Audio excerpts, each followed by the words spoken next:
Les progrès dans la médecine et dans diverses autres sciences sont le fruit de plusieurs siècles de recherche et même aujourd'hui, des laboratoires de recherche fonctionnent à plein régime pour des solutions innovantes et des médicaments toujours plus efficaces. Tout récemment encore, la pandémie de la Covid-19 a démontré l'importance de la recherche pour mettre au point un vaccin contre ce virus qui menace le monde. L'importance de la recherche ne peut être contestée. Elle est indispensable dans la prévention et la lutte contre les maladies. La question qui se pose pour nous, Congolais, est de savoir dans quelle mesure nous participons à ce concert mondial de la recherche, savoir si nous y participons bien sûr, quelle place la recherche occupe en République démocratique du Congo. Les chercheurs congolais disposent-ils des moyens pour bien mener leurs recherches, des moyens humains, financiers et même des équipements? On en parle tout de suite dans ce check-up avec nos invités. Depuis Hippocrate, au 5e siècle avant Jésus-Christ, à ce jour, la médecine a fait d'énormes progrès. C'est le fruit de plusieurs siècles de recherche. Et même aujourd'hui, des laboratoires de recherche continuent de tourner à plein régime pour des solutions innovantes et des médicaments toujours plus efficaces. Tout récemment encore, la pandémie de la Covid-19 a démontré l'importance de la recherche pour mettre au point des vaccins contre ce virus qui menace le monde. La crise sanitaire actuelle a mis en avant la nécessité de placer la recherche scientifique au centre du dispositif sanitaire d'un pays. Les découvertes faites au cours des dernières décennies, qui sont plus l'œuvre des physiciens, des chimistes et même des informaticiens, ont métamorphosé la science du diagnostic. Tenez par exemple le scanner en imagerie qui permet de voir à l'intérieur du corps humain, l'IRM qui fournit des images encore plus nettes que le scanner, l'électroencéphalogramme qui enregistre l'activité électrique du cerveau à partir d'électrodes placées sur le cuir chevelu. Le pacemaker, ce stimulateur cardiaque, un organe artificiel très efficace et aujourd'hui très répandu. La greffe du cœur, des cheveux, de la peau et même du visage. Et que dire de la fécondation in vitro pour élargir la possibilité de procréer? De la vaccination qui immunise, l'anesthésie qui consiste à endormir un malade pour une intervention rapide et sans faire souffrir le patient. La microbiologie, les robots chirurgiens et encore la couveuse pour sauver des vies des bébés prématurés. Chaque jour pratiquement, il y a de nouvelles découvertes. Aujourd'hui, les thérapies génétiques font naître l'espoir de venir un jour à bout du cancer et des maladies génétiques. L'importance de la recherche ne peut être contestée. Elle est indispensable dans la prévention et la lutte contre les maladies. Il faut donc investir dans la recherche, c'est le cri d'alarme de chercheurs congolais pour le développement de notre pays. Et pour y arriver, il faut non seulement de la volonté, mais aussi des moyens financiers, des moyens en équipement et des moyens humains. Si sur le plan médical, la recherche redonne l'espoir et sauve de vie, elle a aussi de l'impact bien visible, tant sur le plan économique que social.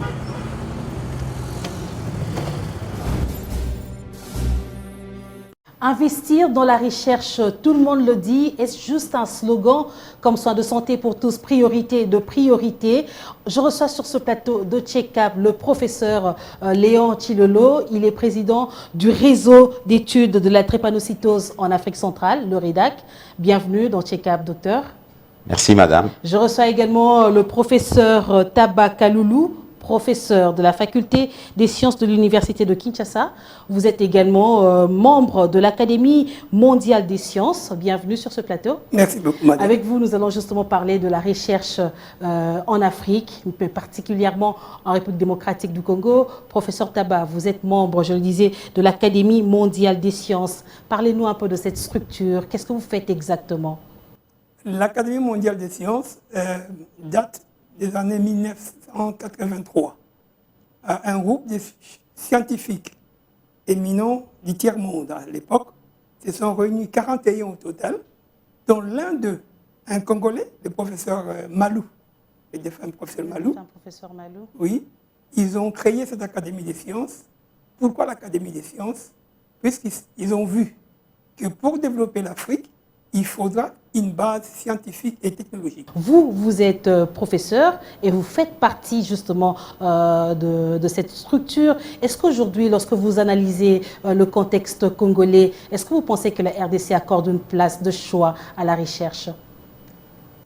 Malheureusement, la RDC n'accorde presque pas d'importance à la recherche. Mais c'est le devoir des scientifiques que nous sommes de pousser la recherche dans notre pays. En effet, l'Académie mondiale des sciences encourage chaque pays d'avoir une académie des sciences nationale. Et en Afrique, la plupart des pays africains ont des académies des sciences. Les 3 derniers qui n'ont pas d'académie, c'est la RDC, le Tchad et la République centrafricaine. Qu'est-ce qui manque, qu'est-ce qui bloque? Pourquoi on n'a pas créé d'académie chez nous? Chez nous, une académie des sciences est avant tout apolitique, sans but lucratif. Et vous savez bien, durant toute la Deuxième République, il serait difficile de créer une académie des sciences qui soit apolitique. Et depuis une vingtaine d'années, on fait des efforts. Actuellement, quelques scientifiques de notre pays, appartenant aux académies étrangères, se sont réunis. Et ils ont créé l'Académie des sciences de notre pays. Ce qui est exactement la même chose comme a été créée l'Académie mondiale des sciences et l'Académie africaine des sciences.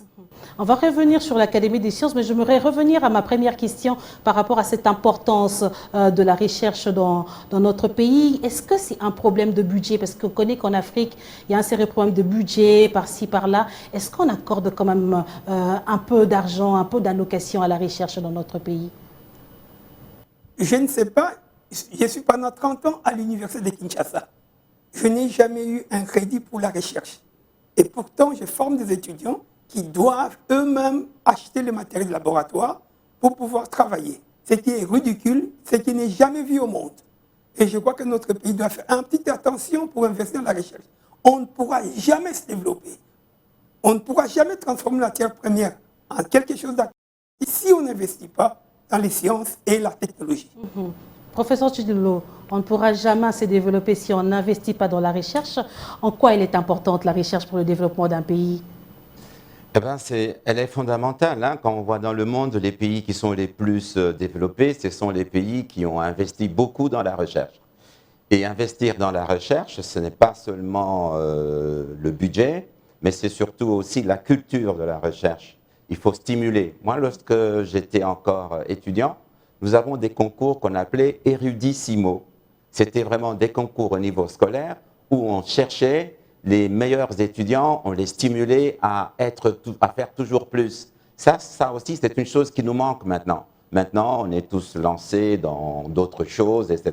Mais du côté scientifique, on a beaucoup négligé. Donc, il y a d'abord la culture scientifique qu'il faut privilégier. Et puis, il faut les moyens. Comme le professeur Taba a dit, il faut nécessairement qu'on ait aussi les structures nécessaires pour faire la recherche. Comment vous analysez le secteur médical, de la santé? Est-ce que même sur ce point-là, ça boite? Je disais priorité de priorité, on en parle, investir dans la recherche, soit de santé pour tous, mais pour y arriver également, il faut faire de la recherche. Est-ce que vous pensez que ça évolue quand même? Ou bien ça boite encore? Allez, ça boite. Pour être sincère, ça boite encore dans notre pays.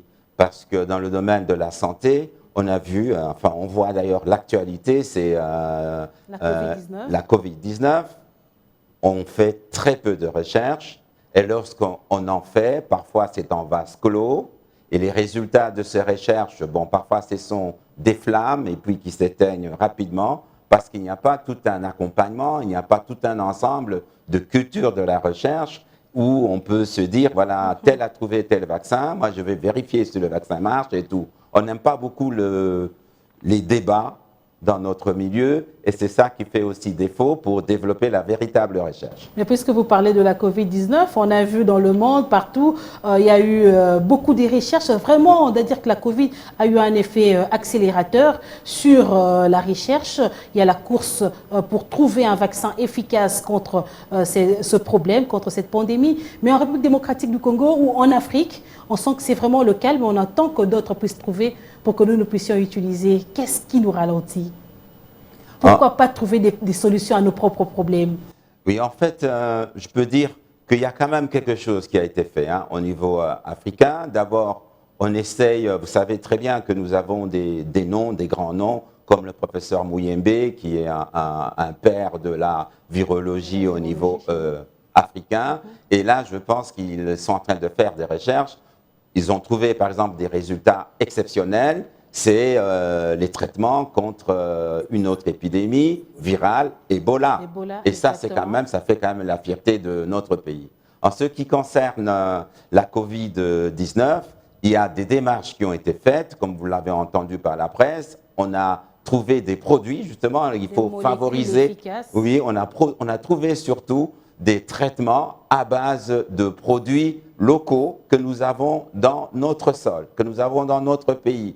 Par exemple, un pays comme Madagascar, il donne une grande importance à toutes les plantes. Chez nous, on devrait faire la même chose aussi parce que les quelques produits qu'on utilise pour le moment dans la prise en charge de l'infection Covid, c'est à base des plantes locales.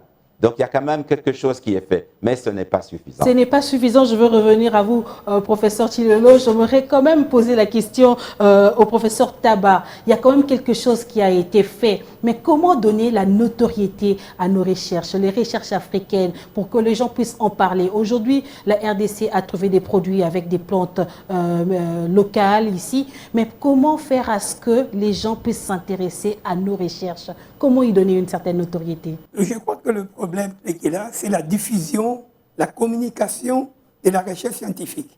Ça aussi, c'est un problème que nous n'avons pas, nous ne maîtrisons pas. Comment communiquer? Il faut organiser des colloques, il faut organiser des conférences, il faut qu'il y ait des journaux en ligne, il faut qu'il y ait des discussions entre scientifiques. Et avec ça, les gens peuvent vous connaître. Mais quand vous travaillez ici, on n'organise jamais de colloques ici à l'intérieur. Vous n'avez pas les tickets pour aller dans une colloque organisée au Brésil. Comment les gens Pour peuvent parler savoir? de ce que vous avez réalisé. Vous avez réalisé. Mais il n'y a personne qui saura ce que vous faites. Mais c'est ce qu'on reproche aussi aux scientifiques, que vous êtes plus dans des réunions entre vous, vous parlez qu'entre vous, dans des colloques, dans des symposiums, dans des conférences. Comment toucher les décideurs? Comment toucher les autorités? Je crois que les décideurs, si les décideurs donnaient l'argent, ils doivent s'intéresser. Qu'est-ce qui devient cet argent-là? Qu'est-ce qu'on a fait avec cet argent-là? Comment cet argent est géré? Quel est le résultat de cet argent-là? Les décideurs ne donnent rien. Et très peu de recherche est là. S'il est intéressé, normalement les colloques sont ouverts. Et souvent ce sont les autorités qui viennent l'ouvrir. Et la Après, presse, ils disparaissent. oui, la presse est souvent aussi invitée. Il peut poser des questions. Il faut quand même que les gens soient curieux. La culture scientifique que le professeur vient de dire, c'est ça qui manque aussi au niveau supérieur de notre pays. Je crois que du point de vue scientifique, il y a une éducation qu'on doit faire à tous les niveaux. Mais moi, je comprends que puisqu'ils n'apportent pas d'argent, donc ils ont du mal à suivre. Parce que s'il y avait de l'argent, ils allaient faire un suivi. Et je crois que le problème, c'est un problème de culture scientifique. Si réellement l'autorité comprend les problèmes, connaît les problèmes, il donnera les moyens. Ça, c'est clair. S'il sait que pour que la situation change, pour que les objectifs de développement durable pour 2030, on puisse l'atteindre, il faut une base scientifique, il donnera les moyens. Et je crois que la culture qui vient de souligner là, la culture scientifique qui nous manque dans le pays, on doit faire un effort de l'inculquer à tous les niveaux. La culture scientifique est très très importante. Docteur Chilolo, professeur Chilolo, vous parliez du professeur Mouyembe. On salue ce que le professeur fait. Il a une autorité aujourd'hui pour ce multiples actions dans la lutte contre Ebola et plusieurs autres maladies en République démocratique du Congo et dans plusieurs autres pays africains. Mais au-delà de tout ça, on n'a pas beaucoup de recherches produites par les Congolais. On n'en a pas assez. Il n'y en a pas beaucoup. Qu'est-ce qui se passe? Il y a un professeur camerounais qui dit que les Occidentaux ont de l'argent, mais les Africains ont les maladies. Donc quand ils viennent, ils vous imposent leurs recherches. Est-ce qu'on doit dire que c'est un problème d'argent qui bloque le chercheur? En fait, il faut dire les choses, c'est que on impose, mais on se laisse imposer aussi. Donc il faudrait que l'Africain, que le Congolais soit d'abord qui s'identifie lui-même en tant que chercheur. Et un chercheur, c'est quelqu'un... Vous savez, la recherche, elle commence, quand on voit l'histoire de la recherche, elle commence avec la philosophie. Qui donne encore le cours de philosophie dans les facultés de médecine ou bien encore au niveau du lycée? Très peu. Tout le monde sait danser, etc. Mais la philosophie, non. La recherche, c'est d'abord commencer à se poser des questions. Exactement. Nous ne nous posons plus des questions. Nous vivons un peu comme des troupeaux. on amène à gauche On et à droite. accepte tout. Et dans ce sens-là, oui, on subit l'intérêt de la recherche des autres pays ou des autres chercheurs. Mais je vais quand même vous dire une autre chose aussi. Lorsque vous quittez la RDC, vous allez à l'étranger, on est surpris de voir que parmi les centres de recherche, vous trouvez des compatriotes congolais presque dans tous les domaines. Dans le domaine médical, scientifique. Vous savez moi j'ai étudié avec un ami qui a été à la tête d'une grosse compagnie européenne, Bombardier, et qui est d'ailleurs là-dedans encore. Il est congolais. Et il a inventé des choses sur les ailes des avions qui lui ont valu des brevets. Mais il est congolais, mais il vit au Canada. Voilà, donc nous perdons nos matières premières. Vous savez, la première matière d'un pays, c'est la matière grise. Et nous pensons que c'est le sous-sol. Et c'est là que nous nous trompons. Nous nous trompons exactement. Mais justement, il y a ce mouvement de fuite des cerveaux. Vous venez de l'évoquer. Comment faire pour pouvoir le ramener au pays pour qu'il puisse contribuer justement à relever ou à développer notre pays? Eh bien, il faut les retenir. Il faut les retenir. Avec quoi? D'abord, il faut qu'un homme qui fait de la recherche puisse avoir le temps de se dédier à la recherche et pas de se préoccuper comment il va trouver l'ompiodi ou le wax de madame. Il doit se dédier à la recherche. Et donc, il faut qu'il ait une rémunération qui lui permet de se dédier complètement à la recherche. Et puis, lorsque, par exemple, il a étudié au Nord, il revient, il ne trouve pas l'équipement. Donc, il manque les infrastructures, il manque les équipements. Évidemment, la culture manque. Il manque aussi cette sportivité que l'on doit avoir. Et ça, au niveau des universités, nous devons inculquer aux apprenants la culture du débat, la culture d'être contredit par d'autres personnes. Et on ne doit pas faire que des courbettes. Non, on doit savoir échanger. Et ça manque. Et ça manque vraiment chez nous. Je pense qu'à l'UNIKIN, il faudrait voir comment l'introduire et l'inculquer justement, comme le disait le professeur Chilolo, à nos étudiants. Mais professeur Chilolo, j'aimerais que vous puissiez un peu nous dire si parfois vous avez un peu peur lorsque vous envoyez vos jeunes médecins à l'étranger pour une formation. Est-ce que vous avez peur qu'ils ne reviennent pas? Oui, mais ça, c'est une peur qui est connue, pas seulement pour les professionnels de santé ou les universitaires. Quand vous envoyez une équipe de football, vous savez très bien qu'il y a une partie qui va rester. Qui va rester, qui ne va pas revenir. Pourquoi est-ce qu'elle reste? Parce que les conditions sont meilleures. Mais je peux dire, dans mon expérience, notre expérience au centre hospitalier Montcollet, si on a fait partir 10 médecins, il y en a 7 qui sont revenus. C'est déjà une bonne chose. C'est quand même un bon résultat. Exactement. Oui. Exactement. Et ça, je pense, et pourquoi est-ce qu'ils sont revenus? Parce qu'on a confiance. Parce qu'on leur dit, écoute, lorsque vous revenez, vous allez lancer telle chose. C'est vous, vous devenez protagoniste. Un jeune a besoin de se sentir protagoniste. Et on lui donne les moyens. On lui dit, voilà, on va vous équiper, on va faire un centre de recherche. On va trouver les moyens pour que vous puissiez vraiment faire de la recherche. Et puis, ce qu'il faut leur offrir, c'est la possibilité de sortir. Un chercheur qui ne sort pas, non, là, il ne découvre pas le monde. Voilà, il ne s'ouvre pas au monde. L'université, c'est l'univers. Mais nous, on a transformé nos universités en ethnocités, etc. Je pense que le professeur Taba pourrait nous en dire un peu plus, puisqu'il est de l'université de Kinshasa. Je crois que le problème qu'il a, la tendance actuelle, même à l'université, c'est que les gens font tout leur cycle à l'UNIKIN, ce qui n'est pas acceptable. Et quand il termine son cycle, il est difficile qu'il aille faire un postdoc à l'extérieur, puisqu'il a plus de 40 ans. Et normalement, il est possible, parce que la plupart des jeunes terminent la licence à 22 ans, à 23 ans.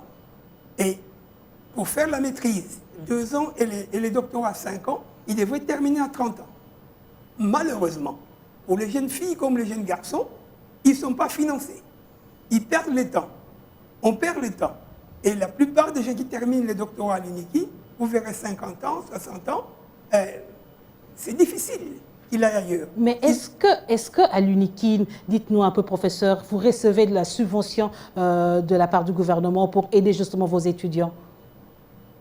Tout à l'heure, vous évoquez un laboratoire qui n'est presque pas équipé. Comment vous faites pour les encadrer? Et je vous dis, si vous ne vous mettez pas votre propre moyen, si les étudiants n'achètent pas le matériel, les laboratoires ne fonctionnent pas. L'État, c'est le seul pays au monde où j'ai vu les scientifiques travailler sans l'aide, sans recevoir l'argent du public. Comment voulez-vous faire une thèse de doctorat en physique, en chimie, sans avoir l'aide de l'État. Et toute la journée, on parle de l'État qui n'a pas l'argent. Mais évidemment, mettez le tout petit peu pour former les gens pour sortir de la misère. La médecine. Mais je crois qu'ils ont le même problème comme les physiciens, comme les chimistes, comme les agronomes, comme tous les autres. On doit avoir l'argent. Et l'autre problème qui est là, c'est que dans notre pays, on n'est pas arrivé à voir comment partir de la recherche, de l'innovation et envoyer ça dans le public. Et l'utilité publique. Et c'est là le petit problème. Mais pour cela, vous avez besoin de petits moyens. Hein, c'est que les gens travaillent, puissent arriver à aller plus loin. Je suis rédacteur en chef de la revue Congo Science, www.congoscience.org. Si vous tapez sur .cd, si vous tapez, vous allez voir, les 3/4 des articles, ce sont les travaux de recherche qui sont effectués dans le pays. Je suis étonné souvent de voir les types de recherches que les gens font. Effectués par vos étudiants? Par les compatriotes, les journaux internationaux. Mais parlons des étudiants. Lorsqu'ils réalisent leurs recherches, où est-ce qu'ils publient les résultats? C'est ce que je suis en train de vous dire. Dans des journaux à l'extérieur du pays et dans le pays. Par exemple, Congo Science publie beaucoup de travaux de recherche des compatriotes congolais. Hein? Mais c'est sur la ligne. Et les gens ne les lisent pas. Ce n'est pas dit qu'ils doivent payer. Le journal est gratuit, accès libre, pour permettre à tout le monde de lire et de comprendre. Les gouvernants peuvent lire, les autorités politiques peuvent lire, les industriels peuvent lire et appliquer. Il y a pas mal d'histoires qu'ils ont fait, du point de vue théorique, du point de vue élémentaire, des expériences pilotes d'ailleurs. Mais il n'y a personne qui les prend. En Europe, normalement, quand on publie, dans chaque compagnie, il y a des gens qui lisent, qui voient comment ça peut aller. Mais chez nous, quand on publie, qui les lit? Une recherche peut être approfondie. Professeur Taba, je ne sais pas si vous allez me contredire, professeur Tshilolo également. Une recherche doit être approfondie, justement, c'est la raison pour laquelle il faudrait le publier pour que d'autres puissent lire et apporter des innovations s'il y a.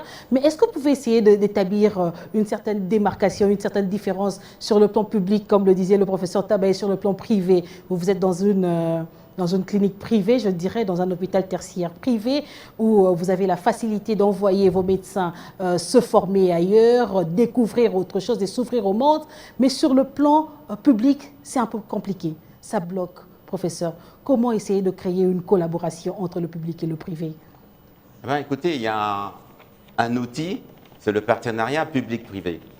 L'Ouganda a fait un progrès énorme dans la recherche, dans beaucoup de découvertes, parce qu'ils ont su coupler les avantages du public avec les avantages du privé pour une meilleure gestion.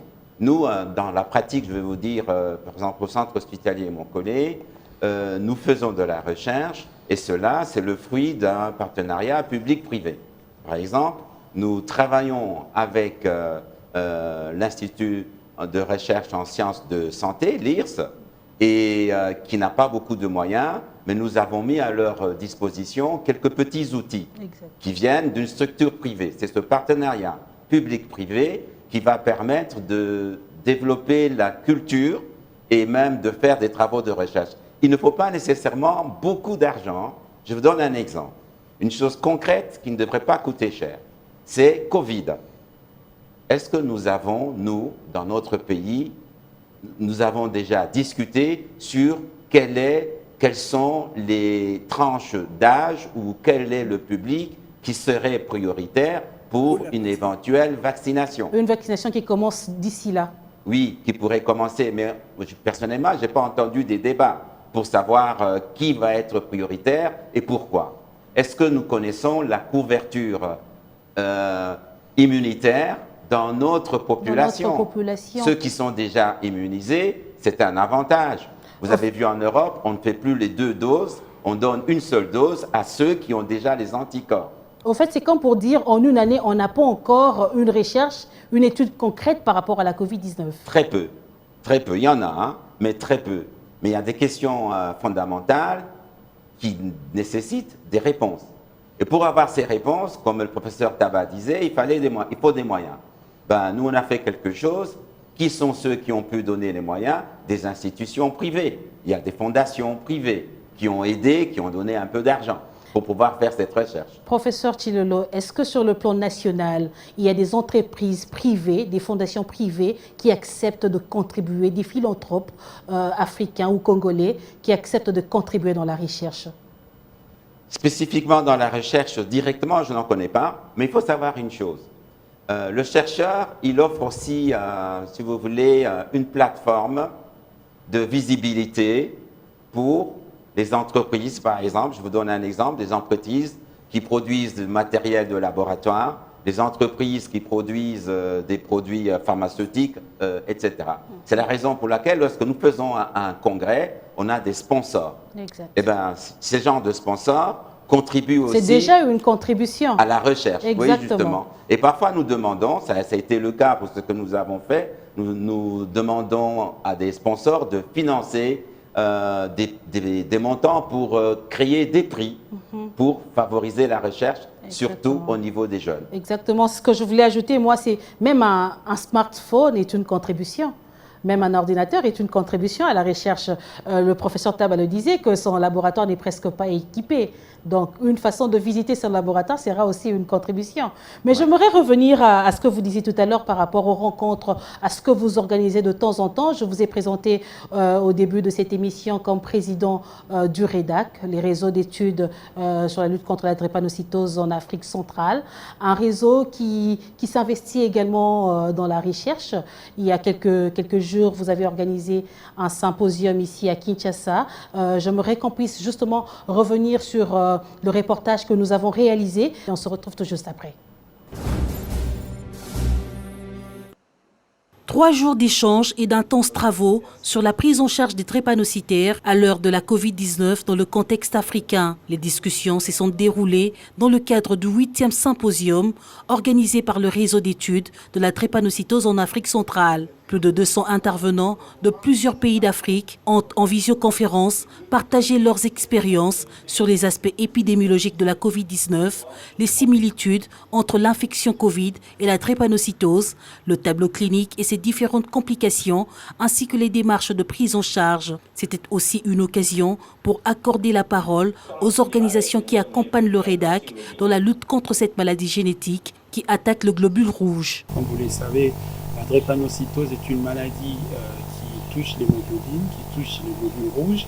Et aujourd'hui, il a été clairement démontré que l'une des manifestations qui serait responsable des complications de la Covid impliquerait également le globule rouge. Je suis très satisfait que ces assises puissent être un grand succès pour le REDAC. Nous avions eu beaucoup d'échanges, nous avions discuté avec les chercheurs, les grands scientifiques du monde. Chaque pays a pu donner son expérience, comment il a pu gérer les drépanocytaires pendant cette période de pandémie, et aussi les avancées sur le plan thérapeutique, sur le plan de la recherche dans différents pays africains. Les symposiums du REDAC sont non seulement l'occasion d'échanger les expériences, mais aussi une opportunité pour faire des plaidoyers devant conduire à l'amélioration de la prise en charge des patients. Le REDAC, à travers ces différents symposiums, ils ont participé à faire un plaidoyer sur toute l'Afrique, notamment pour la drépanocytose. On a eu le dépistage néonatal qui commence à être compris par les décideurs. Aujourd'hui, grâce à l'étude du centre hospitalier Moncol et grâce au REDAC, on a pu avoir une première étude sur l'hydroxyurée. On espère que le REDAC va continuer à faire beaucoup de plaidoyers, à faire beaucoup de conférences dans toute l'Afrique pour vraiment faire avancer les choses. Pour les participants, cette rencontre était cruciale en cette période de pandémie au regard de la situation de vulnérabilité de cette catégorie de personnes. C'était vraiment très enrichissant, d'autant plus qu'en tant que biologiste, que biochimiste biologiste, il y a tout un aspect concernant les patients que je ne connaissais pas.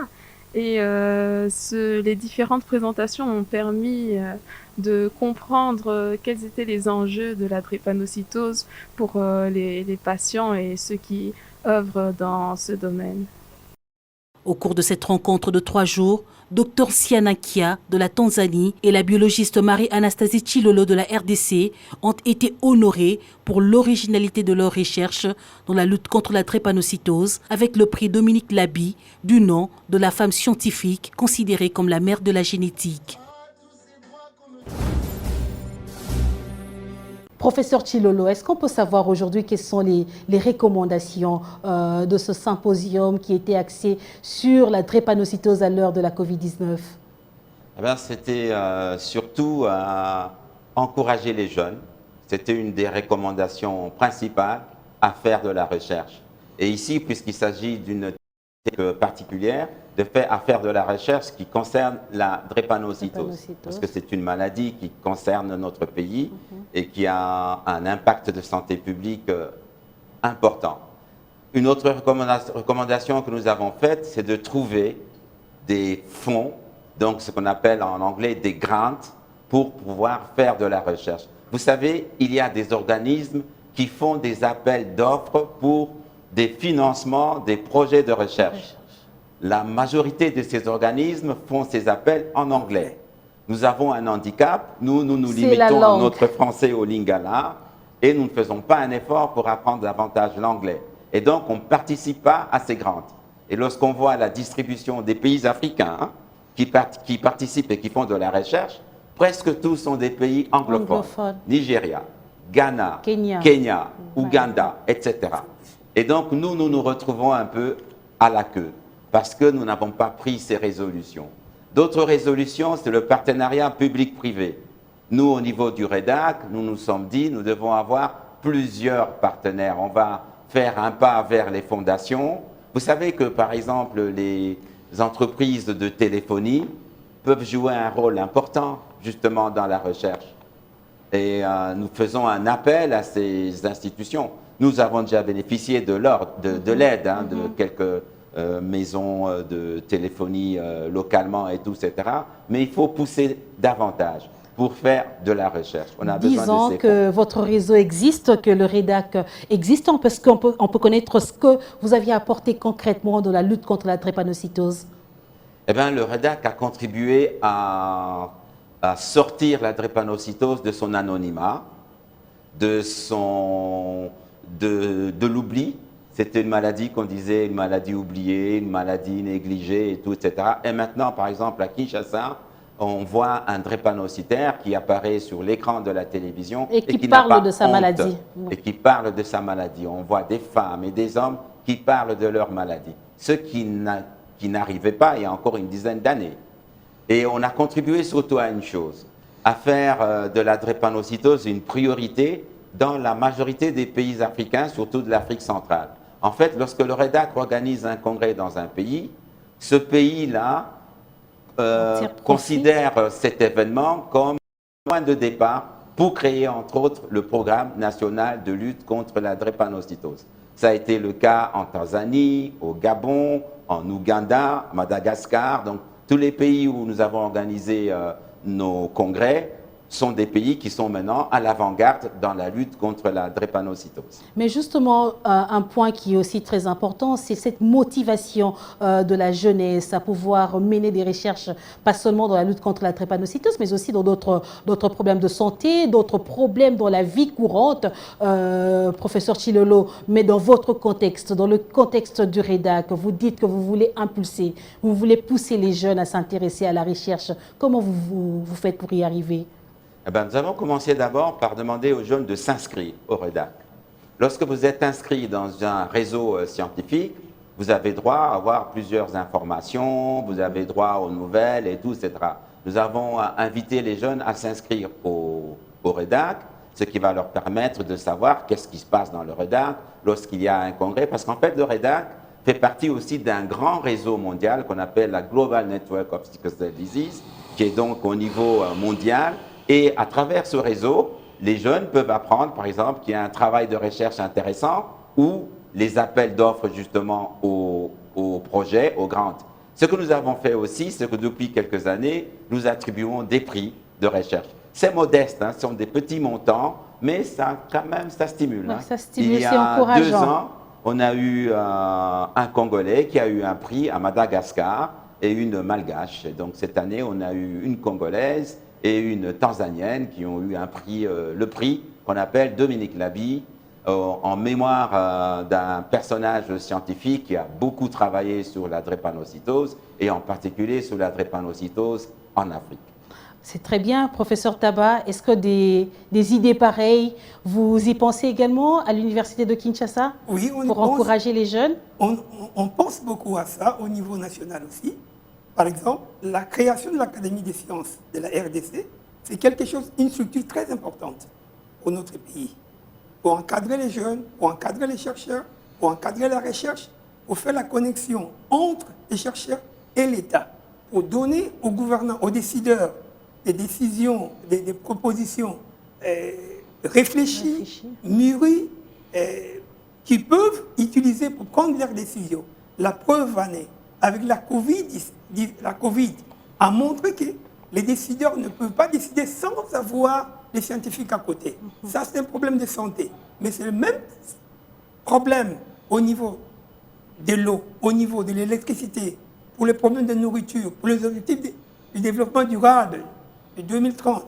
Et je crois qu'il est nécessaire que les décideurs travaillent avec les scientifiques pour pouvoir trouver des solutions pour notre population. L'Académie des sciences, une idée, je trouve, très importante, un projet qui doit se matérialiser. Qu'est-ce qu'il faut aux scientifiques pour que cette académie soit en marche? Premier problème, l'Académie est créée par les scientifiques de haut niveau. Ici, nous avons, pour éviter toute discussion, les membres fondateurs sont tous appartiennent des académies étrangères. Donc, ils sont sélectionnés ailleurs. Ils ont conçu l'Académie des sciences. Maintenant, ils vont juger les autres pour venir adhérer. Ce n'est pas politique. Ce n'est pas politique. Mais vous avez besoin d'un accompagnement politique, des décideurs? C'est tout à fait normal. L'Académie est toujours sous la coupole de la personne la plus élevée d'un pays, un roi ou un président. Dans tous les pays du monde, tous les pays développés, Japon, vous verrez, le rôle de l'Académie a une importance capitale. L'Israël, demandez à l'Académie des sciences d'Israël. Il conseille l'État dans tous les domaines. L'Académie des sciences de la Corée du Sud, c'est l'Académie qui joue un rôle très important. Ici, chez nous, en Afrique, tous les pays africains, les Kenyans, les Ghanans, le Nigeria, l'Afrique du Sud, ils ont des académies des sciences assez fortes. Et eux, ils demandent que la RDC, qui a des problèmes, tout le monde connaît les problèmes de la RDC, connaît la richesse de la RDC. Ils savent que pour que la RDC puisse sortir de là où il faudrait une académie des sciences. Et l'académie est là. On les lancera le 26 mars de cette année. Et on va faire un programme pour recruter de nouveaux membres, pour avoir les dialogues avec les décideurs et pour le bonheur de notre pays. Nous sommes patriotes, comme tous les autres. Nous aimons ces pays, c'est pourquoi nous sommes là. Nous voulons que ça aille mieux pour notre peuple. Puisque la recherche scientifique, non seulement, il permet aux États d'être forts économiquement et militairement. Donc, la force militaire, la puissance économique repose sur les bases scientifiques et technologiques. Professeur Taba, aujourd'hui, lorsque on réfléchit, on se plaint un peu trop, on nous reproche ça en Afrique, on est là à se plaindre, à dire qu'il n'y a pas eu ceci, il n'y a pas eu cela. Mais est-ce que nous disposons d'une communauté scientifique soudée pour pouvoir revendiquer, pour pouvoir se plaindre à haute voix? C'est ce que nous sommes en train de faire.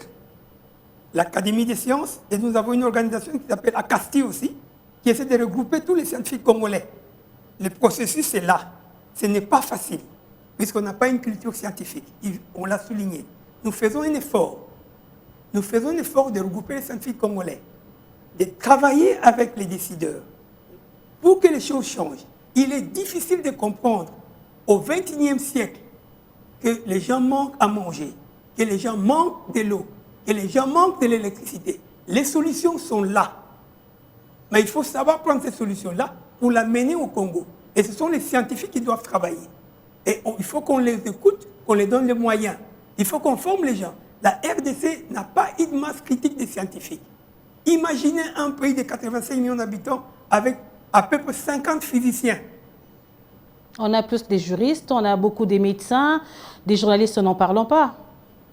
Imaginez que dans les 26 provinces, il y a toujours une faculté de droit, une faculté d'économie, une faculté de médecine, mais vous ne verrez pas une faculté de sciences appliquées ou de sciences. Et quand vous n'avez pas ces facultés-là, vous n'avez pas les sciences ou la technologie, il est difficile de voir comment vous allez développer. Tous les pays qui sont allés avant, la Chine, il est parti des 90 en 2000 en faisant un bond en avant. Ils ont formé des milliers de scientifiques qu'ils envoient en Chine. Chaque année en Chine, on diplôme au moins 4 000 à 5 000 ingénieurs. Et chez nous, chaque année, on diplôme combien d'ingénieurs? Une dizaine. Et j'ai un article dans Congo Science qui va sortir que depuis 60 jusqu'en 2016, l'UNIKIN a diplômé seulement 3 000 ingénieurs. Et ces 3 000 ingénieurs, il y a ceux qui sont déjà en retraite. Pourtant, aujourd'hui, avec la compétitivité qu'il y a dans le monde, les sciences sont très importantes. Il y a la robotique qui intervient même dans le monde médical. Bientôt, dans 10-20 ans, on ne sera plus face à un médecin. Les choses se feront à distance. Je pense qu'il faudrait qu'on y pense et qu'on puisse investir dans la science. C'est très, très important. Mais professeur Tshilolo, on va bientôt finir cet entretien. J'aimerais quand même essayer de parler de la construction des hôpitaux qui est important dans notre pays parce qu'il y a urgence, il faut s'occuper des malades, il faut prendre soin des malades, mais il y a aussi cet aspect de la recherche. C'est vrai qu'on ne peut pas comparer soit la recherche, soit la construction des hôpitaux, mais vous, en tant que médecin, en tant que chercheur, comment vous pensez que le pays peut y arriver en construisant des hôpitaux pour des cas urgents, pour des problèmes urgents, mais aussi en investissant dans la recherche? Eh bien oui, vous savez, il ne faut pas seulement construire des hôpitaux, il faut surtout construire des hommes et des femmes capables de travailler dans des bonnes conditions et correctement dans ces hôpitaux. Aussi, il y a une autre chose maintenant, on est dans le monde de l'innovation. Vous avez remarqué, il y a de plus en plus la miniaturisation. Exactement. Avant, nos appareils de téléphone, c'était des gros trucs, maintenant c'est des petits trucs. Et alors, il ne faut pas nécessairement se dire, je vais construire un laboratoire, je vais mettre beaucoup d'espace, parce que maintenant, par exemple, justement, dans le laboratoire, il y a une grande miniaturisation, je vous en parle parce qu'on a une expérience de cela.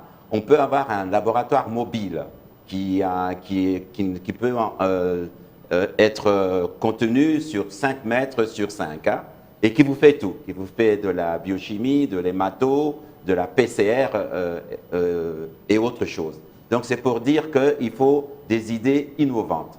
Il faut que les jeunes chercheurs, les politiques, les autorités pensent de plus en plus à l'innovation, qu'ils aient confiance dans la population. Et ce que le professeur Taba a dit, moi je le répète encore une fois, la matière grise, c'est ça la première matière, la plus grande richesse de notre pays.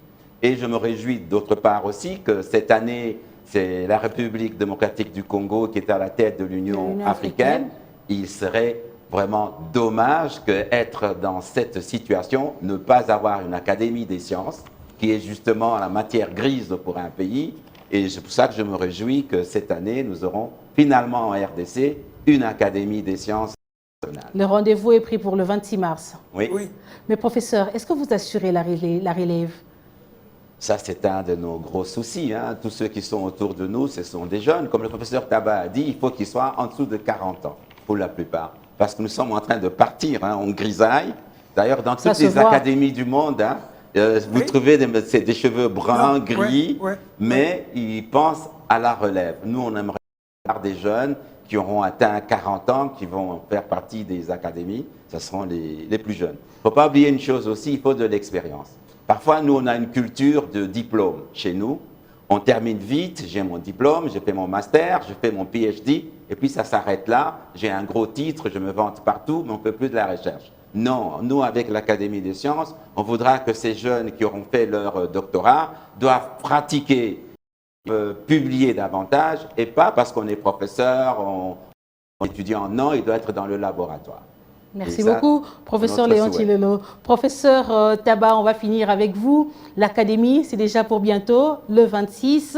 Est-ce qu'on doit croiser les bras et attendre la grande cérémonie ou bien déjà un processus qu'il faudrait suivre avant cette date? Évidemment, on ne peut pas croiser les bras. Il faudra que ça soit vulgarisé. Et je vous remercie beaucoup, madame, de nous avoir invités, de nous avoir permis de parler sciences et technologie. C'est déjà un pas en avant. Et je crois que si vous demandez aux jeunes gens, même à l'université, s'ils savaient les profs Mouyembe, aucun d'eux ne le savait. Les scientifiques, ils sont souvent des gens très réservés, mais des gens très importants. Ils sont très réservés. Personne ne savait qui était le prof Mouyembe. Et d'ailleurs, dans notre pays, on parle moins des scientifiques, des gens comme Léon, comme les autres qui ont fait des travaux. Jamais on leur a aimé quelque chose. Il faut que l'extérieur puisse remettre à Mouyembe pour que le pays récupère. Hein? Il y en a combien de gens qui font des travaux à l'UNIKID? Combien de jeunes gens se battent pour faire des travaux de recherche? Qui s'occupe d'eux? Personne ne parle d'eux. Mais un jour, quand il arrive à l'extérieur du pays, on va parler, vous allez dire non, il est de chez nous. C'est un Congolais, c'est notre compatriote. Moi, je crois que nous devons nous intéresser à ce qui se passe chez nous. C'est très peu, je peux dire, mais c'est quand même important. Moi, je reçois pas mal de jeunes gens que j'aimerais vraiment appuyer pour aller de l'extérieur. Il y a beaucoup qui sont à l'extérieur, qui ont quitté mon labo, qui sont à l'extérieur, qui sont très brillants. Ils hésitent de revenir. Je leur ai dit, attendez un moment, quand les choses seront mises, vous allez revenir. Donc, je vous remercie sincèrement, madame. Et vous également d'être venu sur ce plateau. Ça ne sera pas la dernière fois d'être invité pour venir parler de la recherche. Exactement, on le dit toujours que le progrès dans la médecine et dans diverses autres sciences dans le monde c'est vraiment un cycle, c'est des longues recherches, de longues années de recherche. Professeur Léon Tshilolo, merci d'avoir répondu à notre invitation. Je rappelle que vous êtes le président du réseau d'études de la lutte contre la drépanocytose en Afrique centrale, le REDAC. Merci d'être venu parler de la recherche sur ce plateau. Merci également au professeur Taba. Vous êtes membre de l'Académie mondiale des sciences et professeur à l'Université de Kinshasa. Merci d'être venu sur ce plateau. Merci. Et voilà, ce check-up est fini. Je vous retrouve très prochainement sur Bio1 Télévision.